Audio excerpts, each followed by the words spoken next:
Assalamualaikum warahmatullahi wabarakatuh. Perkenalkan, nama saya Sylvia Ronaulicia NSPD. Saya sebagai mahasiswa PPG Prajabatan gelombang kedua tahun 2024 pada program studi Bahasa Indonesia pada kampus Universitas Lambung Mangkurat Banjarmasin, Kalimantan Selatan. Kali ini saya dan teman-teman saya yang PPL di SNPN 24 Banjarmasin, kami akan mengadakan suatu expo atau pertunjukan karya atau gelar karya dalam rangka memenuhi tugas teknologi baru dalam pengajaran dan pembelajaran dengan dosen pengampu kami yaitu Bapak Ahsanita Queen MPD. Nah, pada bagian kali ini saya akan memaparkan hasil karya saya pada topik 2 yaitu teknologi dan media dalam pembelajaran. Yuk simak.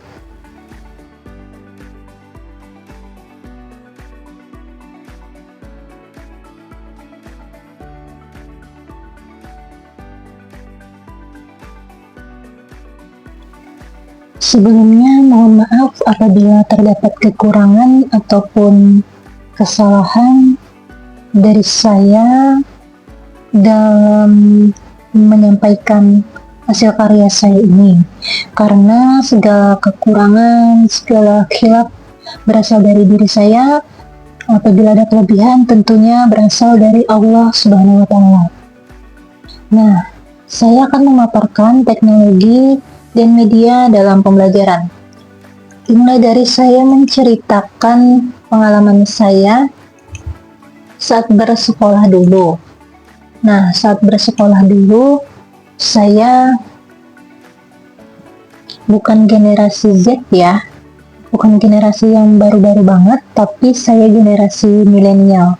Nah, dimulai dari saya SD, saat itu belum menggunakan teknologi, menggunakan media pembelajarannya berupa papan tulis, kapur tulis, buku LKS, buku paket, seperti itu. Kemudian untuk pada saat saya SMP, sama seperti itu juga, menggunakan buku tulis, menggunakan LKS, tetapi ada sedikit perbedaan menggunakan papan tulis dan menggunakan spidol. Nah, jadi pada saat SD kan menggunakan kapur tulis, pada saat SMP ini sudah menggunakan spidol. Nah, lalu saya memasuki masa SMA. Nah, pada saat masa SMA itu memang sudah ada teknologi karena kami belajar mata pelajaran TIK. TIK itu Teknologi Informasi dan Komunikasi. Jadi kami sudah diajarkan menggunakan komputer. Jadi ada di lab komputer kami belajar membuat email, kemudian kami belajar membuat PPT atau selindia. Lalu kami belajar menggunakan Excel, Microsoft Excel, kami belajar Corel Draw, dan lain-lain. Tetapi banyak juga guru saya pada mata pelajaran lain, khususnya ya yang bukan TIK, masih banyak yang menggunakan spidol, menggunakan papan tulis, buku tulis, LKS seperti biasa, seperti pembelajaran konvensional atau tradisional. Tapi ada juga beberapa guru saya yang sudah mulai memperkenalkan teknologi dalam pembelajarannya, yaitu ada yang menggunakan LCD atau proyektor dan laptop beliau ya pada saat pembelajaran. Jadi beliau membawa laptop dan membawa LCD. Kemungkinan itu LCD-nya sepertinya milik beliau sendiri. Lalu beliau menyampaikan PPT atau selindia, ada juga memutarkan video pembelajaran dalam rangka menyampaikan pembelajaran kepada siswa-siswi. Nah, kemudian beralih kepada kuliah S1 saya. Nah, di kuliah S1 saya itu sudah mulai banyak kegiatan presentasi. Jadi, setiap hari saya membawa gawai atau smartphone dan membawa laptop untuk kepentingan tugas kuliah saya, karena banyak tugas presentasi. Jadi menggunakan LCD atau proyektor dan laptop untuk menampilkan salin dia atau PPT dan materi-materi lainnya sudah biasa kami lakukan, dan dosen-dosen pun sudah banyak juga yang menggunakan LCD proyektor untuk menampilkan PPT beliau, salin dia beliau, dan juga untuk menampilkan materi-materi pembelajaran dari beliau. Kemudian masuklah kita pada bencana atau wabah COVID-19, di mana ini ada berdampak positif dan ada berdampak negatif. Salah satunya ada dampak positifnya juga dalam pembelajaran, yaitu jadinya kita lebih banyak mengenal teknologi dalam pembelajaran, yaitu ada menggunakan Zoom ya, saat itu ada menggunakan Google Classroom, ada menggunakan Google Meet, dan lain-lain. Nah, masuklah saya pada saat perkuliahan PPG saya ini pada tahun 2024, saya merasakan sendiri penggunaan teknologi di dalam tugas perkuliahan saya. Jadi kami banyak membuat suatu tugas. Ya, kami menggunakan media Canva untuk membuat salin dia atau PPT, untuk membuat poster, infografis, dan tugas-tugas lainnya di Canva. Kemudian kami juga menggunakan website LMS dari Kemendikbud untuk mengirimkan hasil-hasil tugas kami. Kemudian kami juga mengenal ya YouTube juga ya, sudah pasti, untuk mengunggah materi video ya, mengunggah video di YouTube bisa. Kemudian menggunakan Google Drive untuk mengunggah tugas-tugas, Google Docs, dan lain sebagainya.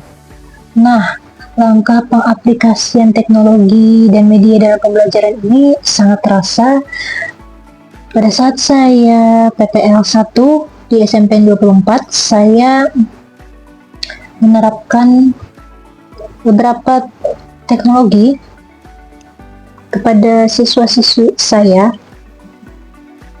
yaitu sebentar nih kita lihat dulu.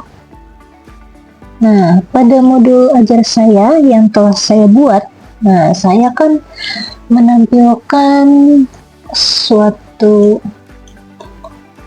salin dia. Nah, salin dia itu, nah ini kan ada di link Google Drive. Nah, google.com,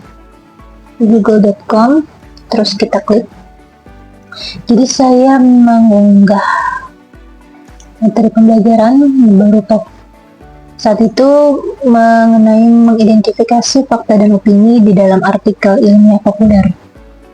Nah, jadi ini materinya di Google Docs saya unggah. Ini berupanya dokumen ya.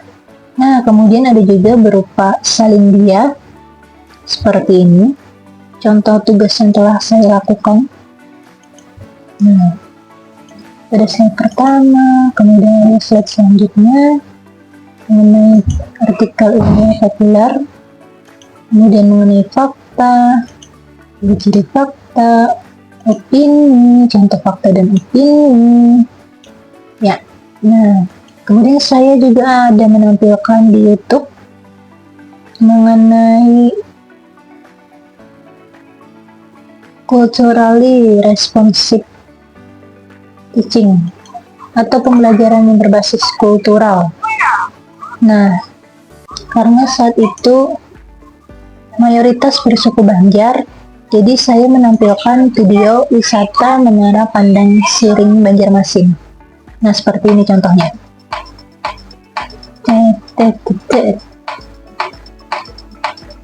Nah, ini kan.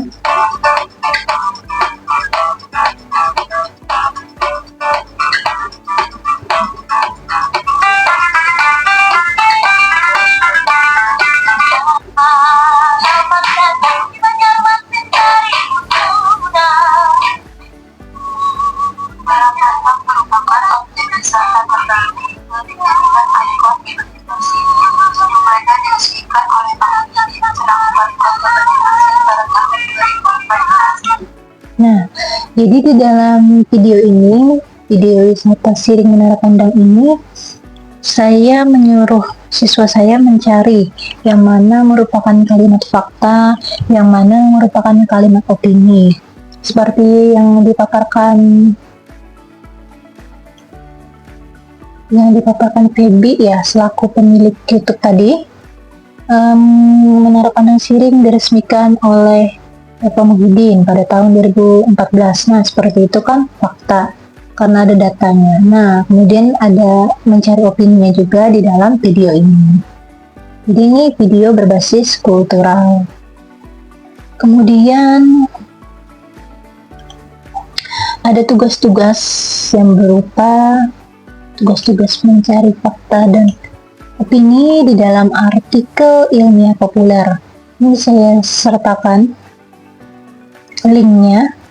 Nah, link artikelnya kan saya membaginya menjadi 5 kelompok. Jadi ada linknya yang bisa diakses oleh siswa-siswi.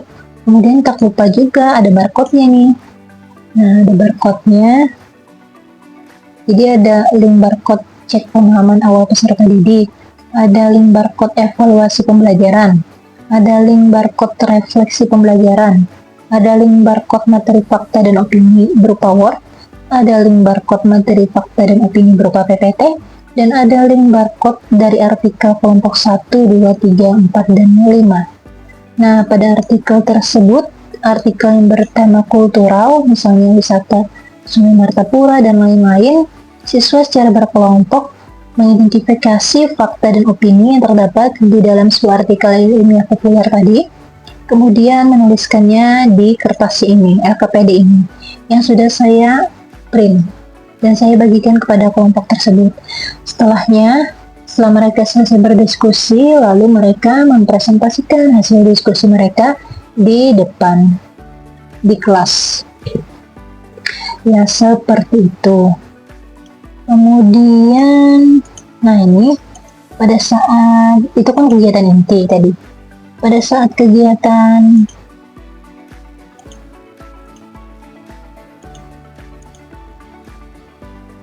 akhir pembelajaran,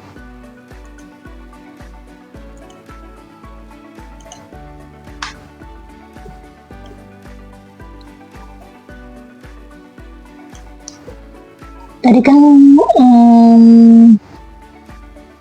pada saat kegiatan awal pembelajaran saya ada memberikan tugas berupa kuis ya tadi. Nah, memberikan kuis.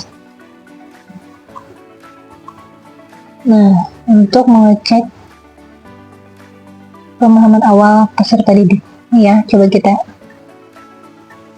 klik. Nah, ini tes pemahaman awal peserta didik di website Wordwall. Nah, seperti ini, coba kita coba.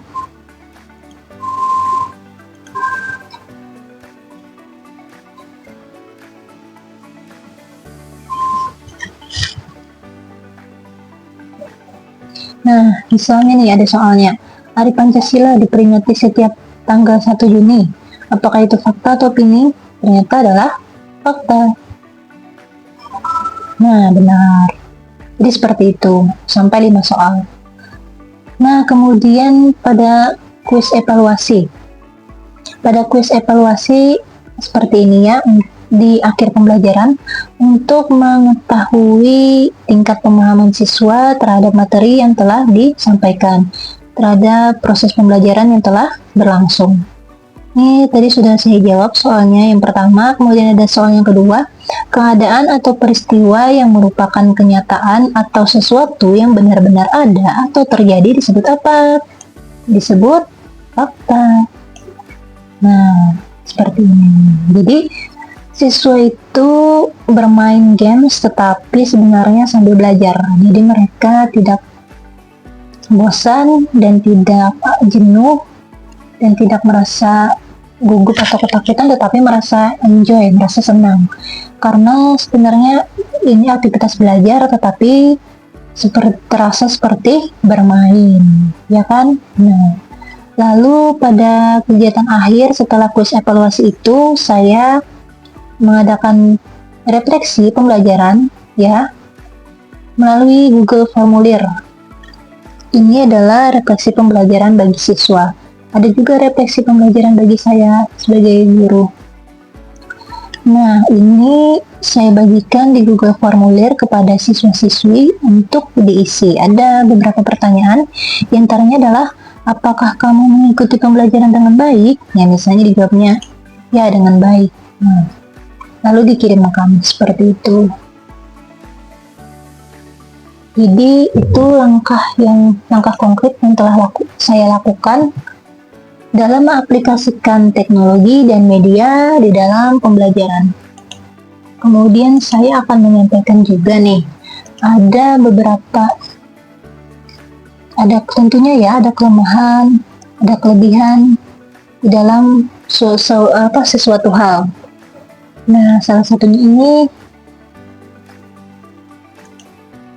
teknologi dan media di dalam pembelajaran menggunakan analisis SWOT. Jadi ada strength, ada weakness, ada opportunities, dan ada threats. Jadi dimulai dari strength atau kekuatan. Yang pertama, pembelajaran menjadi lebih interaktif. Yang kedua, akses sumber belajar terbuka luas.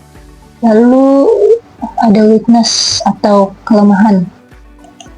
Yang pertama bisa jadi ketergantungan yang tinggi terhadap teknologi. Lalu yang kedua, tidak semua guru dan siswa memiliki keterampilan mengoperasikan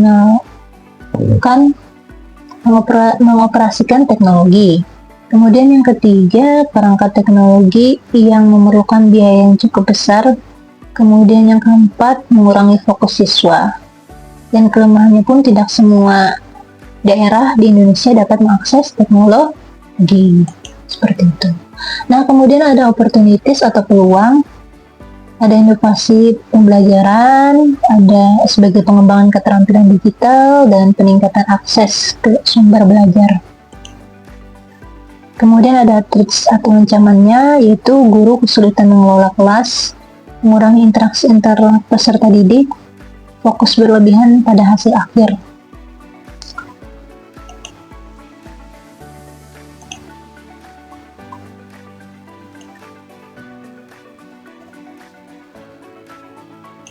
Lalu ada tantangan khusus di Indonesia bisa dari kebijakan pemerintah yang mendukung integrasi teknologi dengan pembelajaran masih perlu diperkuat dan konsisten.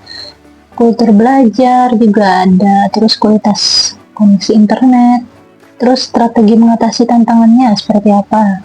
Bisa dengan pelatihan guru, lalu infrastruktur yang memadai, lalu ada konten lokal tadi ya, seperti culturally responsive teaching, lalu ada kolaborasi dengan komunitas, lalu ada model pembelajaran. Jadi kesimpulannya, integrasi teknologi dan multimedia dalam pembelajaran memiliki potensi besar untuk meningkatkan kualitas pendidikan di Indonesia.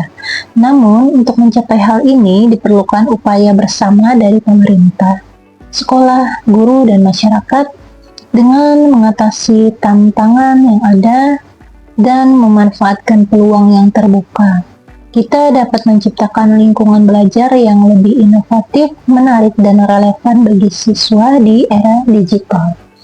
Demikian pemaparan ekspos saya. Salah hilaf, mohon maaf. Wabillahi taufiq wal hidayah. Wassalamualaikum warahmatullahi wabarakatuh. Terima kasih.